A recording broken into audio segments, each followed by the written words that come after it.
शंकर राम से मजाक कर रहे हैं। राम जी आप कहते हो दुनिया पहचान लेगी, अपनी पत्नी को समझा के दिखाना जरा, फिर मानेंगे।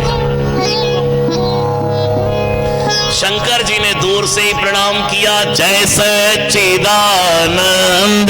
जग पावन, जय सच्चिदानंद जग पावन। बिल्कुल शुद्ध हिंदी में चौपाई है। हमारे सितार वाले नहीं बोलेंगे, आप गाइए, आप और मैं गाएंगे। जय सच्चिदानंद जग पावन, जय सच्चिदानंद जग पावन। अस कहीं चले मनोज न सावन, अज कहीं चले मनोज न सावन। जय सच्चिदानंद जग पावन, अस कहीं चले मनोज न सावन। सच्चिदानंद रूपाय विश्वोत्पत्त्यादि हेतवे तापत्रय विनाशाय श्री कृष्णाय वयं नुमः, श्री रामं वयं नुमः। भगवान राम को दूर से ही किया। जय सच्चिदानंद भगवान की जय हो, जय हो, जय हो।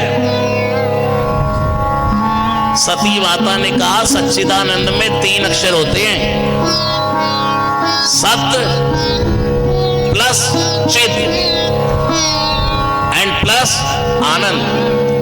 सत्य का अर्थात सच, सच तो इनमें दूर दूर तक दिखाई नहीं दे रहा।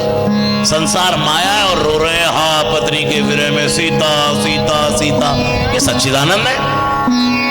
दूसरा चित, चित का अर्थ होता है प्रकाश। भगवान करोड़ों सूर्यों के समान प्रकाशित हैं, ये प्रकाश वाले लग रहे हैं। इतना ही प्रकाश होता तो आंखें बंद करते और देख लेते पत्नी का है।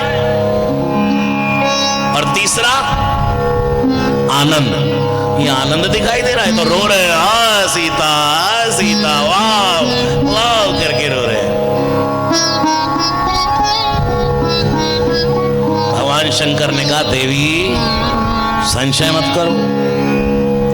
आपने कभी भागवत की कथा सुनी हो, उसमें आता है कि परीक्षित को सुखदेव जी कथा सुना रहे हैं और कहते हैं जब कंस के यहां पर भगवान बलराम और कृष्ण पहुंचे तो ऐसे करके हाथी को पकड़ा बलराम और कृष्ण ने और उठा करके ऐसा फेंका कि वो आज तक धरती पर आकर नहीं गिरे। और परीक्षित ने नाक सिकोड़ी। है ऐसा कहीं होता है कि आकाश में हाथी फेंक दो और धरती पर ना आकर गिरे। सुखदेव जी ने कहा परीक्षित तेरी पूरी बॉडी कथा सुना करके मैं वज्र की बना रहा था, पूरी बॉडी पत्थर की, लेकिन तूने जो ये नाक सिकोड़ी है ना, हाँ कहीं ऐसा होता है अब ये तेरी नाक का हिस्सा कमजोर रह गया।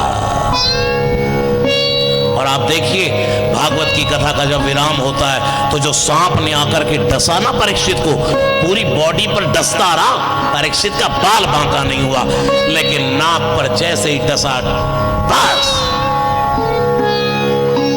भगवान की कथा में संशय नहीं कीजिएगा, भगवान की कथा में संशय नहीं करना कभी।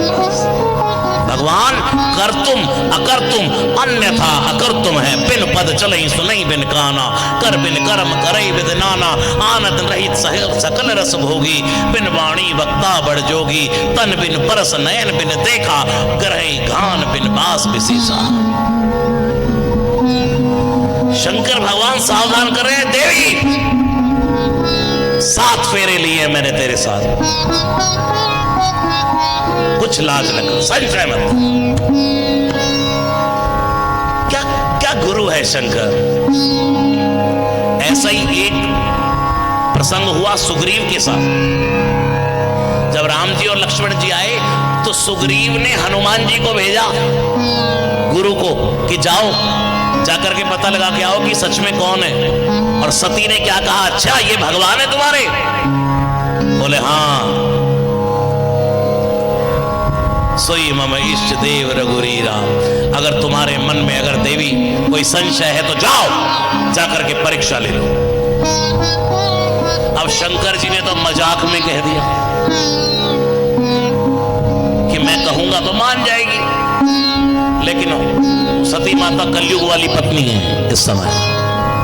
भाई साहब एक ही बार कहा, जो तुमरे मन अति संदेह हो, जो तुमरे मन अति संदेह हो, जो तुमरे मन अति संदेह हो, तो किन जाय परीक्षा ले हो, तो किन जाय परीक्षा ले हो। तब लगी बैठे अहूँ वट छाही, तब लगी बैठे वट छाही। जाओ जाकर के परीक्षा लो, तब तक मैं यहाँ वट के वृक्ष के नीचे बैठा हूँ। तब लगी बैठे अहूँ वट छाही, तब लगी बैठे वट छाही। जब लगी तुम आई हो मोही पाही, जब लगी तुम आई हो मोही पाही। जाओ तुम जाकर के परीक्षा लो, मैं इस वट के वृक्ष के नीचे बैठा हूं। शंकर जी सदा वट के वृक्ष के नीचे बैठते हैं। वट का वृक्ष कौन सा होता मामा जी? हाँ लगा है? हाँ, वट का वृक्ष घर में लगा हो या ना लगा हो, यहां लगा होना चाहिए।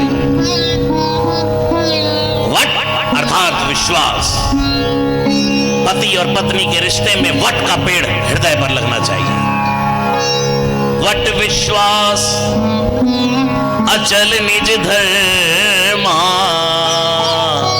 हो राम।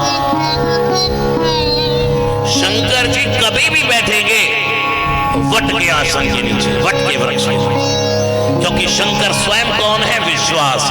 पार्वती कौन है? श्रद्धा। भवानी शंकर वंदे श्रद्धा और विश्वास रूपिणो।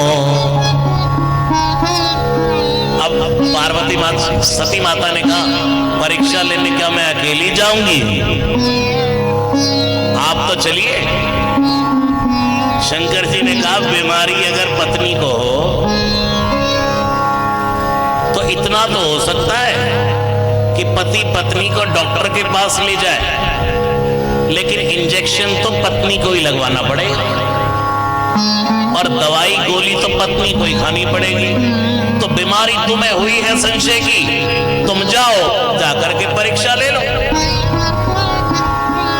शंकर जी मनी मन सोच रहे हैं देवी मत जाओ, मैं वो गुरु नहीं हूं किसी के पाप में भागीदार बन जाऊं। ऐसा पति हूं तेरा कि तू लाख मुसीबत में आने वाला समय जब आएगा, चाहे दक्ष ने मुझे बुलाया हो या ना बुलाया हो, लेकिन मैंने तुझे भेजा और तू वहां चल करके भस्म हो गई। मैं आया तुझे लेने के लिए, चाहे मेरा बुलावा था या नहीं। तेरे सत्य में मैं तो साध हूं, तेरे झूठ में नहीं। मत जाओ देवी। लेकिन नहीं,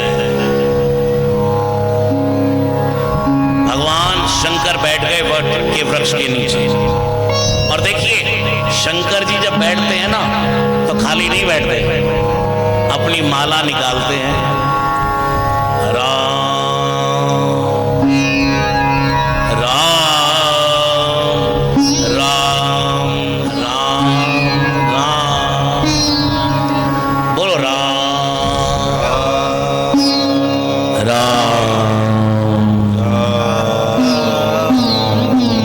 राम राम। भगवान शंकर की इधर समाधि लगी है और समाधि में शंकर ने देखा सती जा रही है तो मन में सोचा होई हई सोई जो राम रची राखा, होई हई सोई जो राम रची राखा।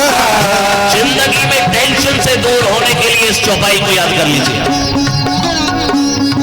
अपने जीवन की कोई भी घटना आपके अनुकूल ना हो, प्रतिकूल हो, कोई काम नहीं हो रहा, कोई आपकी बात नहीं मान रहा, होई हई सोई जो राम रची राखा, होई हई सोई जो राम रची राखा। होएगा तो वो जो राम जी ने लिखा है। इसलिए कोकर तरक बढ़ावे साखा, कोकर तरक बढ़ावे साखा, कोकर तरक बढ़ावे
एक राम जी से दूजी आशा छोड़ दे, आशा एक राम जी से दूजी आशा छोड़ दे, नाता एक राम जी से दूजा नाता तोड़ दे, नाता एक राम जी से दूजा नाता तोड़ दे, दूजा नाता तोड़ दे, दूजा नाता तोड़ दे, दूजा नाता तोड़ दे, दूजा नाता तोड़ दे। विधि का विधान जान हानि लाभ सही है, विधि का विधान जन हानि लाभ सही है, फिर जाई विधि रखे राम ताई विधि रही है, जय विधि रखे राम ताई किया अभिमान तो